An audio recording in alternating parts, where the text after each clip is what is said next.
Estamos de volta com o programa Canal Aberto aqui na PUC TV, na NET Canal 22, também pela internet. Estamos conversando com o ex-governador, ex-vice-governador, ex-prefeito de Aparecida e atual deputado estadual pelo PSD.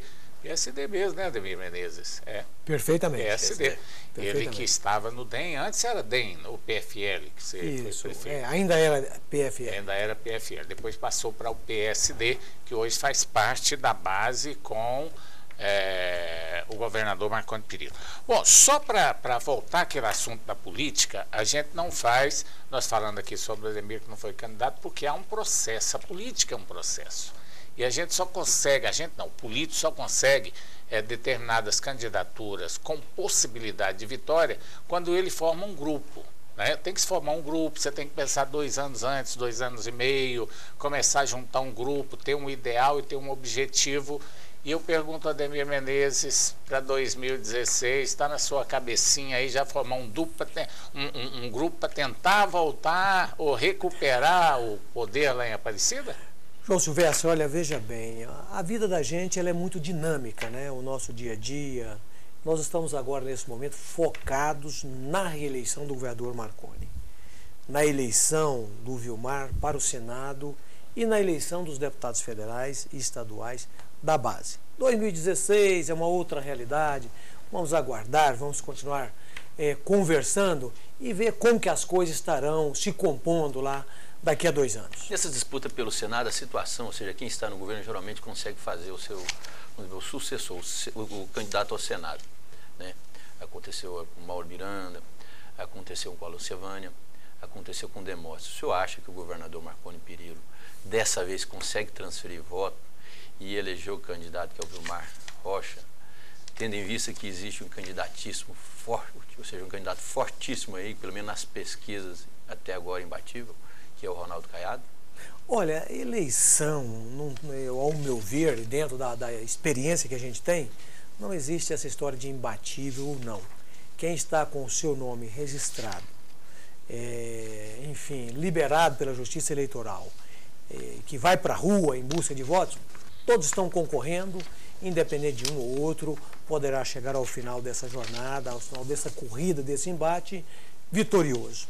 Agora, eu estou confiante na eleição do Vilmar Rocha. E a participação do governador, a vontade do governador Marconi Perillo, primeiro, de ganhar a eleição para um 4º mandato e de eleger também o companheiro Vilmar Rocha, realmente ele é muito grande. E eu percebo que as coisas realmente estão convergindo para isso, né? Ao conversar com as pessoas, o senador Vilmar é muito pouco conhecido no estado de Goiás, mas felizmente ele não tem rejeição.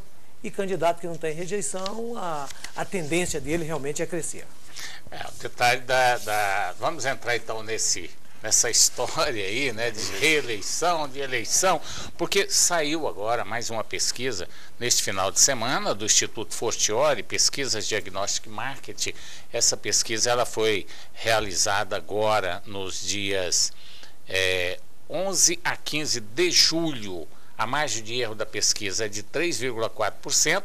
O universo de eleitores em todos os domicílios no estado de Goiás foram entrevistadas 800 pessoas.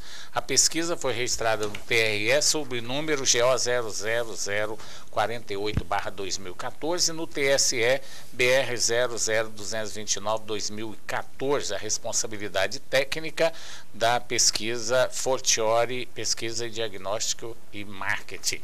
E essa pesquisa foi publicada no jornal Opção e hoje no Diário da Manhã. Está aí as pesquisas, vamos então fazer uma análise aqui, o que realmente foi feito aqui em termos de pesquisa. Por exemplo, você falou em rejeição. A rejeição de Iris Rezende e de Marconi Perillo, segundo o jornal, segundo o Fortiori, estão empatadas em 27%. Antônio Gomide tem 20% de rejeição e Vanderlan Cardoso tem 18%, Marta Jane tem 15%, professor Wesley Garcia tem 9%, Alexandre Magalhães tem 7%, não rejeita ninguém, 21%, rejeita todos 4% e não soube, não disse 6%. Portanto, a rejeição dos dois líderes aí da pesquisa é 27% a rejeição de Marconi e também de Iris Rezende Machado. Comecei pela rejeição deles, porque nós já tínhamos falado em rejeição. Vamos então às pesquisas aqui no estado de Goiás, que foi a estimulada e a espontânea. Você falando em rejeição, eu não entendo o real sentido de uma pesquisa de rejeição. Logicamente que ela existe, né? Você rejeita, você não votaria de forma alguma no tal candidato. Mas logicamente que numa pesquisa você faz, essa pesquisa ela não é dividida, né? É uma pesquisa que é feita num bloco, ou seja, em quem você vota, em quem você não votaria. Então, logicamente, se a pessoa falar que vai votar no Marconi, ela vai falar, ela não votaria no Iris, não é? Mostra que existe uma certa rejeição em relação ao Iris.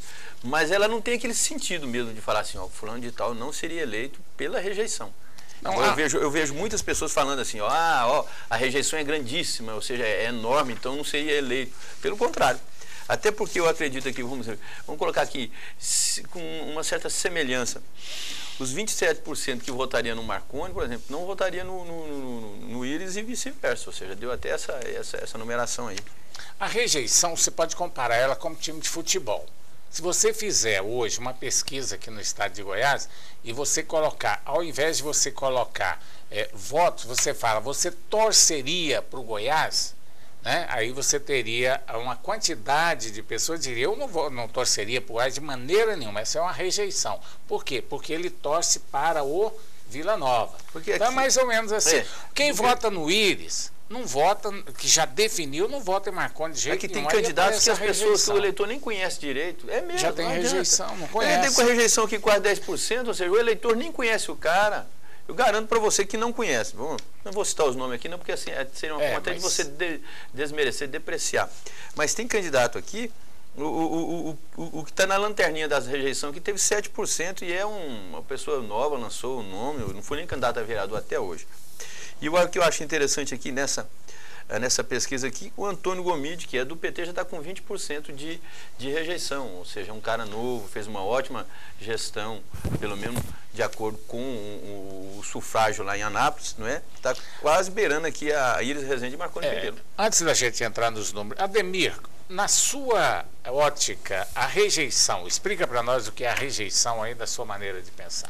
Olha, veja bem, a questão da rejeição, tem candidatos que são rejeitados porque já está na vida pública por muito tempo, ou aconteceu qualquer um fator ou não, que a população não gostou, que é natural.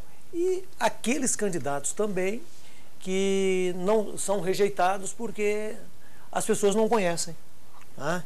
Então essa questão rejeição, que não deixa de ser um fator realmente sério na vida de cada agente público, mas quantos candidatos no início de um pleito eleitoral está com a rejeição lá em cima e ao longo desse pleito eleitoral eles vão se explicando, se é que tem que explicar alguma coisa, aqueles que não são conhecidos vão se tornando conhecidos e a rejeição, a tendência dela realmente é ir baixando. Então, ao meu ver, aqui está tudo dentro do normal, nada de anormal. Não existe uma rejeição para ela pesar mesmo, tem que chegar acima de 40%. Aí já pode pesar um pouco quando os demais adversários não têm essa rejeição. Mas se um tiver 38 ou tiver 40, também não tem problema. Isso está dentro da margem de erro, né? A verdade é essa. Agora, geralmente, o candidato que lidera a pesquisa, Luiz, quase todas as pesquisas, ele também está ali bem próximo da rejeição mais alta. Porque quando uma pessoa começa a agradar determinado tipo de público, o outro público fica contra também, que é os adversários natural de uma pesquisa, né? Vamos ao cenário estimulado. Estimulado é aquele em que o pesquisador apresenta a cartela com o nome dos candidatos ao governo e pergunta ao eleitor, se as eleições fossem hoje, qual desses nomes você votaria, em qual desses nomes você votaria. O resultado apresentou o seguinte, ó. Marconi Perillo, na estimulada, tem 38%. Iris Rezende, 28%. Vanderlan Cardoso, 8%. Antônio Gomide, 7%. Wesley, 1%. Marta Jane, Alexandre tiveram menos de 1%. Indeciso não sabe, 7,8%. Nulos e branco, 10%. vem se mantendo aí praticamente em todas as eleições, em todas as pesquisas, essa margem aí quase que um pouco para cima, um pouquinho para baixo, mas parece que repete o que está acontecendo nas outras pesquisas já divulgadas. Na espontânea, aquela que você chega, o pesquisador chega perto do eleitor e fala, olha, em quem você votaria para governador se a eleição fosse hoje? Nesse caso, não apresenta a cartela, ele só faz a pergunta. Marconi Perillo obtém 23%, nulos e brancos fica em segundo, aliás, o Iris Rezende fica com 9%, Marconi 23%, Iris Rezende 9%, nulos, brancos e nenhum fica com 7%, depois vem Vanderlan Cardoso com 3%, Antônio Gomide 3%, Júnior Friboi, Maguito Vilela com menos de 1%. E indeciso não sabe 55%. E vários outros nomes também tiveram menos de 1% nessa pesquisa no cenário que é a espontânea. Bom, nós vamos para o intervalo comercial, daqui a pouco nós vamos falar simulação do segundo turno, nós vamos falar também da pesquisa para o Senado Federal. Daqui a pouquinho, depois do intervalo comercial.